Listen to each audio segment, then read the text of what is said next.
Pria itu memasukkan roti ke mulutnya, lalu menyalakan mesin mobil dan langsung menabrak mobil polisi yang terparkir di depannya. Melihat mobil polisi itu terpental, dua polisi yang melihat kejadian itu langsung marah. Tapi pria itu sama sekali tidak takut. Ia berjalan mendekat, mengeluarkan lencana polisinya dan memarahi dua polisi itu dengan keras. Alasan ia melakukan hal tersebut adalah karena malam sebelumnya, ia telah menabrak dan membunuh seseorang saat mengemudi dan ingin menutupi retakan di kaca depannya. Meskipun kedua polisi itu sangat marah karena pria itu adalah atasan mereka, mereka tidak punya pilihan selain meminta maaf. Akhirnya pria itu mendapatkan apa yang ia inginkan. Kaca depan baru untuk mobilnya. Sesampainya di kantor polisi, Kapten segera mengadakan rapat. Interpol telah meminta bantuan mereka untuk menangkap seorang pengedar narkoba. Saat pria itu melihat foto target, ia menyadari bahwa itu adalah orang yang ia tabrak dan bunuh. Saat itu juga, ia dipenuhi rasa penyesalan. Andai saja ia melapor sejak awal, mungkin sekarang ia sudah dipromosikan.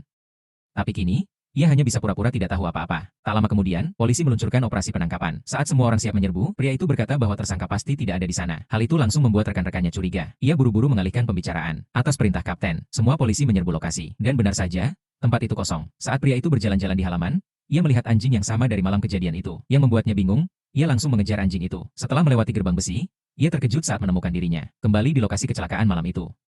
Jejak ban di tanah masih terlihat jelas. Tiba-tiba sebuah mobil polisi datang mendekat dan pria itu langsung tegang. Saat mobil itu berhenti di pinggir jalan, ia langsung menunjukkan identitasnya. Ketika para polisi melihat bahwa dia adalah atasan mereka, mereka menjelaskan alasan kedatangan mereka. Kantor polisi menerima laporan tentang kecelakaan mobil. Seseorang melihat pelaku menabrak korban pada malam tanggal 15. Memasukkan mayat ke bagasi. Lalu pergi. Mendengar hal itu, pria itu buru-buru bertanya siapa yang membuat laporan tersebut. Tak disangka, polisi itu menjawab bahwa laporan dilakukan lewat telepon umum. Pada saat yang sama, rekan-rekan lainnya tiba. Setelah dilakukan penyelidikan, diketahui bahwa kecelakaan memang terjadi di sana. Tepat ketika kapten hendak menanyakan perkembangan kasus, salah satu polisi tiba-tiba melihat ada kamera di atas, di sebelah kanan. Hal itu langsung membuat pria itu panik. Kapten segera memerintahkan seseorang untuk memeriksa rekaman kamera. Melihat itu, pria tersebut mencoba mencegahnya, menawarkan diri untuk memeriksanya. Tapi tak disangka, kapten menolak. Pria itu pun harus memikirkan rencana lain. Malam itu, ia datang membawa makanan ringan malam dan memanfaatkan kesempatan untuk mencari tahu soal rekaman.